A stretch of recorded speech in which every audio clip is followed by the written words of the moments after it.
Hi Flex fans, so this happened and now you can see the problem. So my first thought was to replace the tape measure, but then I thought, can this be repaired?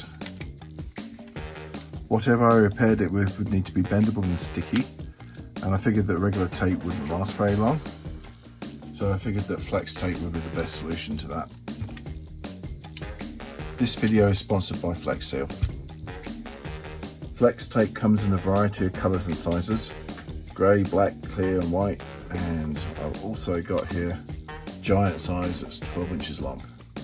For this we're going to be using Flex Tape Clear. So first thing we need to do is clean up the surface, and for this we're going to be using some isopropyl alcohol.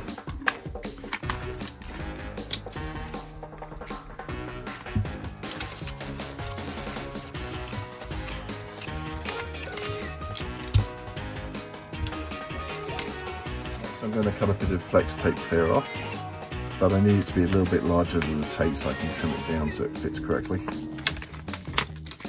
I'm going to use a box cutter for this. If you use scissors, you tend to find that it sticks to the scissors.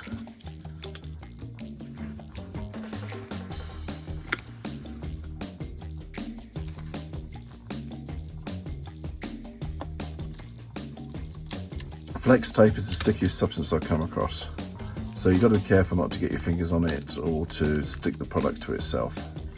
I'm just peeling off the backing paper, and I'm going to apply it to the tape.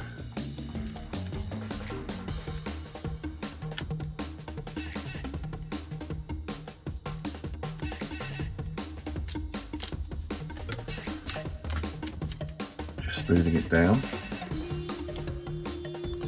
And now I'm just going to trim off the excess.